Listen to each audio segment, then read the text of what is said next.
Good day mga travelers, panibagong vlog, panibagong oil na naman ang ating pag-uusapan guys, no? So dahil nga ngayon ay oras ng panahon na para tayo ay mag-change oil ng ating trike na Rosy Chariot mga travelers. At nandito tayo ngayon sa automotive shop, dito lang yan sa Bonton. Bumili tayo ng isa sa pinakamagandang langis na may kukumpara natin sa ibang mga ginamit natin. So ngayong change oil natin, gamit tayo ng Castrol mga travelers. Ito yung hindi pa ginamit natin sa ating trike. Ito, Castrol na 20W50. So ito yung gagamitin natin mga travelers para maraming kwento-kwento, kuro-kuro na ito daw ay isa sa pinakamagandang gamitin sa ating trike, lalo na pagka ngayon daw ay talagang panahon ng tag-init. Ang gagamitin natin nga viscosity ay 20W50 mga travelers, na kung saan ay recommended naman talaga ito pagdating sa climate na mainit. At synthetic ang binili natin mga travelers. Ito, active continuous protection siya. Sa mga travelers, nagkakahalaga siya ng 240 pesos ang isang litro. Yan. So, isang litro yung bibili natin mga travelers para dito sa ating trike.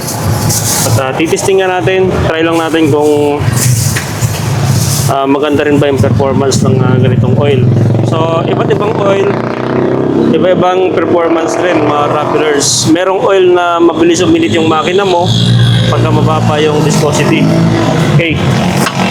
Pagka mataas naman yung viscosity, ay advantage yan sa mga summertime, yung mga tag-init, para maganda yung singit ng oil sa ating mga gear mga travelers, no? So yun ang kwento-kwento nila, at napakaganda gamitin to mga travelers. Ang ginagamit natin ngayon ay Shell Advance. Ito yung ginagamit natin ngayon sa ating trike. So naka 3 months na tayo na ginagamit to. So ngayon mag-change oil tayo ulit, at gagamit na naman tayo ng Castrol na 20W50. So sabi nila pag iba-ibang oil lang gagamitin ay mabilis masira yung trike, yung makina natin. So sa ating ginagawa ngayon, hindi naman mga travelers, so matagal naman masira guys, no? Sagal masira. Hindi naman masisira, hindi naman totoo yung sinasabi nila na mabilis masira pagka iba-ibang klase ng oil ang ginagamit natin. So ayan, siguro na tayo. Ang nagamit natin ay may 10 klase na ng oil yung nagamit natin. Pinakalas natin na ginamit ay Shell Advance. Okay, so mamaya mag-change oil tayo mga travelers. Papalitan natin ng oil tong ating Rosy Chariot para at least laging sariwa ang ating oil at magandang performance ng ating makina. Okay guys, so maya magpalit tayo ng oil pagdating sa bahay, no? Okay. Okay guys, pauwi na tayo. So nakabili na tayo ng ating oil na gagamitin. Castrol na 20W50 ang ating gagamitin ngayon. So sabi nila magandang klase din daw yung Castrol, at very recommended pagdating sa oil performance, no? So sige nga, try nga natin mga travelers. Mamaya change oil tayo. Hirap tumawid dito, walang nagbibigay ng daan sa atin. Sige lang.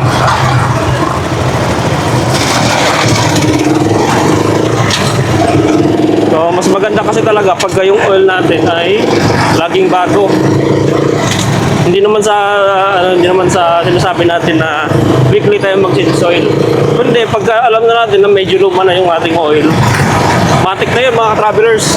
Palit na tayo ng oil agad. Huwag na nating hintayin na umitim na ng gusto yung ating langis, kasi nga may pala yun sa ating makina, may epekto. So naramdaman ko dito pagka time na i-change oil na si Chariot ay mabilis uminit yung makina. So yan yung naramdaman ko na nagbabago sa trike na to pagka tuwing luma na yung kanyang oil.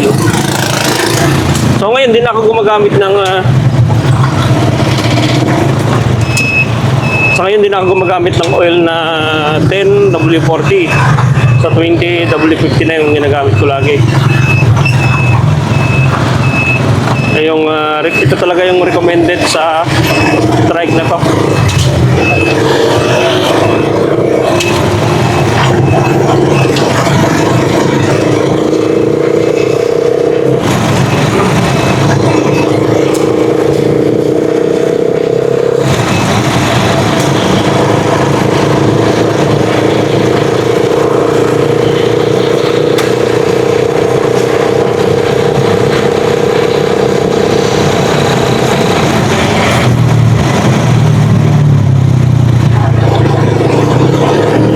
Nandito tayo ngayon sa Bunton.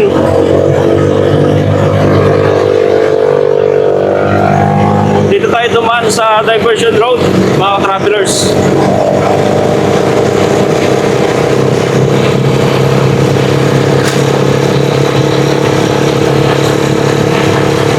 Pagdating natin mamaya, magpalit na tayo ng oil para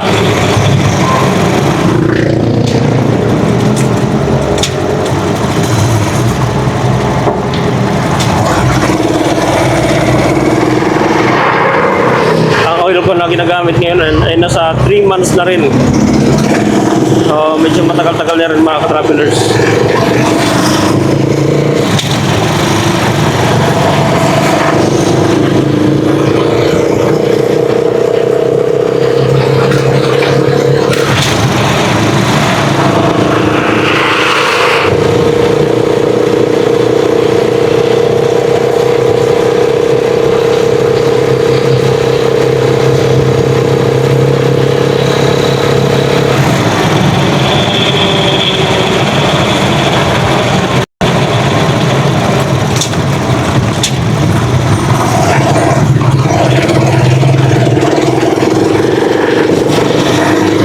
Sa mga nagtatanong guys kung ano yung the best pa na langis na gamitin dito sa Rusi Chariot, so ito lang yung masasuggest ko mga travelers. Isa sa magandang langis na pwedeng gamitin dito, the best na gamitin mga travelers, ay yung Shell Advance. Shell Advance and yung petrol. Yan. Basta 20W50 na oil yung viscosity niya. Yan mga travelers, maganda gamitin dito sa Chariot. Kasi yung mga ganong klase ng oil engine, hindi gaano mainit ang makina natin. Katulad ng mga ginamit ko na oil. Hindi gaano mainit yung makina, sakto lang. Pero yung iba, yung 10W40, yan, ang bilis uminit ng oil.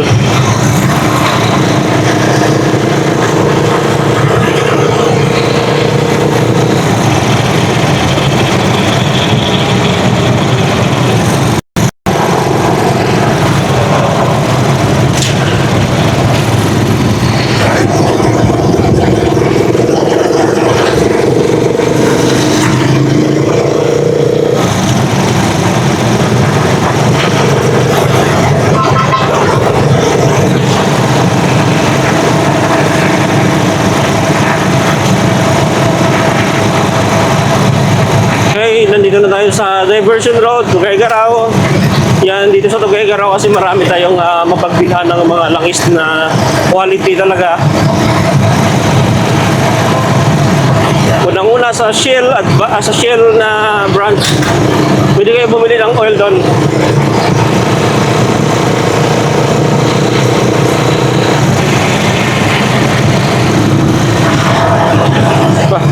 Nakantok.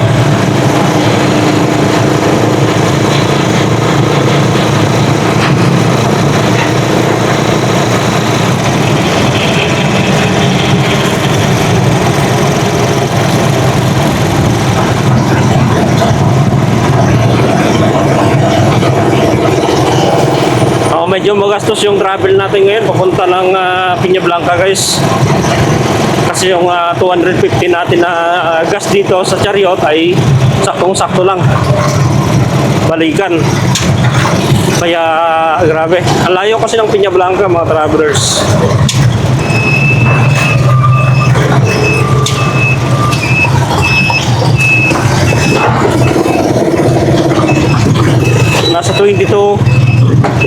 meters kasi yung layo ng Piña Blanca dito sa Tuguegarao, kaya talagang namang napakatakaw sa gas. Maliban doon ay mahal na rin ang gasolina ngayon.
Okay, dito na tayo.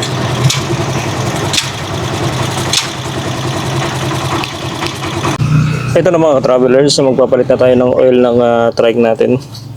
Ayan, so ayan yung ating lagay ng ayos oil, and ito yung bago nating oil, Castrol.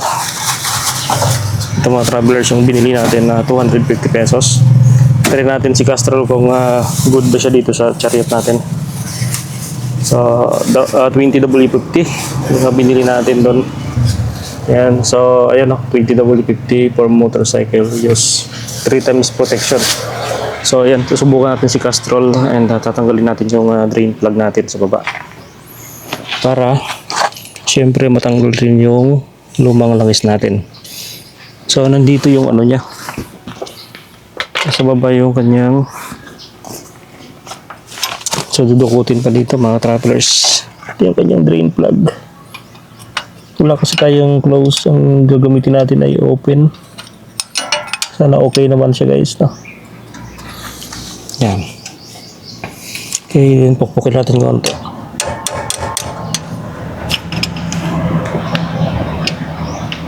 So wag po kayo gamit ng ano, wala kasi akong close, so dapat dito close.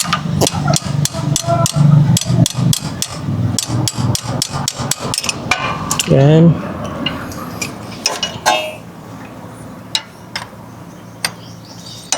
Alis natin yung lumang langis natin guys.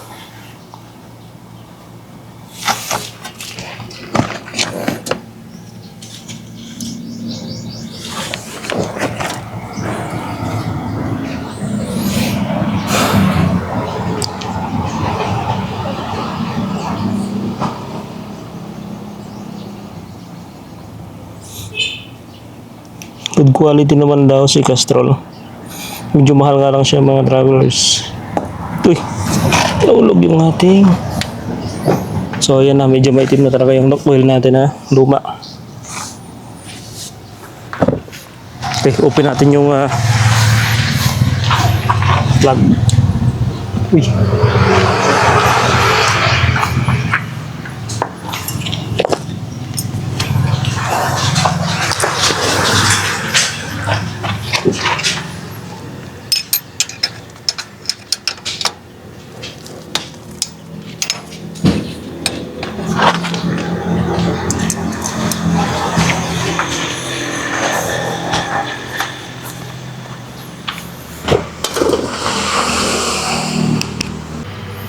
Ito na mga travelers, yung lumang oil natin. So yun na, maitim na talaga. Then nilagay na natin yung bagong langis ni Chariot. Okay.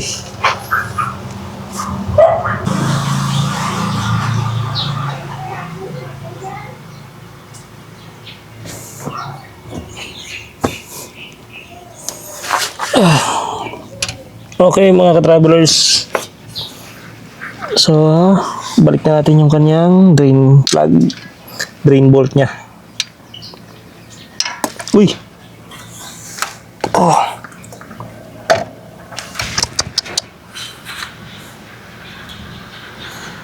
Hulas na naman tayo.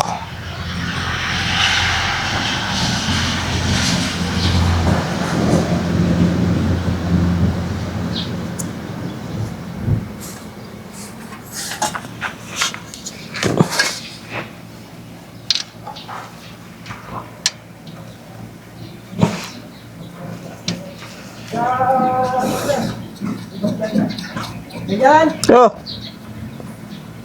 nagkaroon na yung entry. One? Ano? Wala. Yung pag-load. Marigabok? Sabi ko mamaya na lang. May nasapon siguro. Ha? Mamaya lang kayo magkarga pa man ng aso. Ewan ko sa kanya.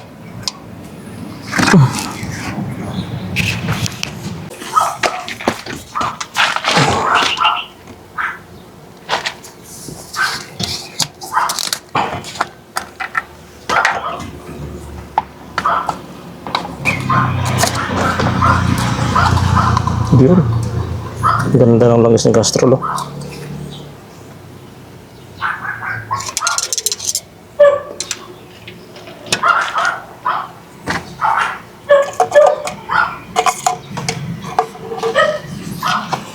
Uy.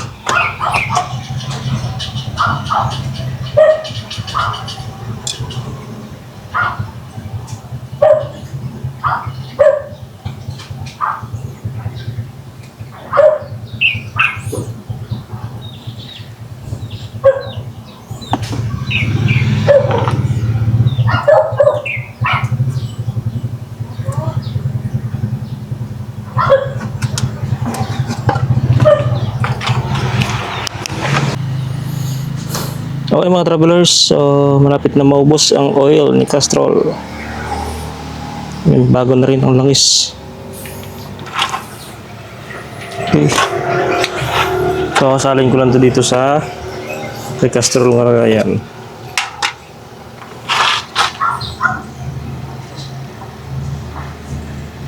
Ito nga, abot nga siya ng 1 liter. Kasi 1 litro yung nilagay ko dito na shell. Okay, parang 800 ml na lang. Hindi siya umabot ng 1 liter yung oil ng shell na nilagay natin dito.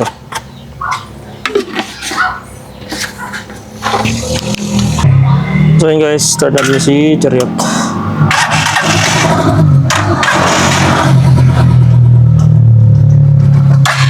Uy, matay.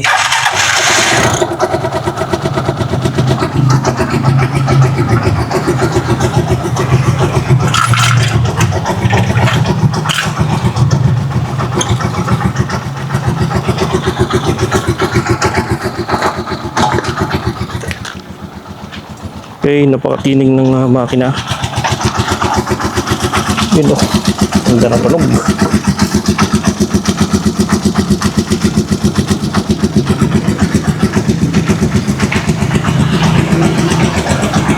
Ganda ng tunog niya mga ka-travelers. Ang tinig. Wow.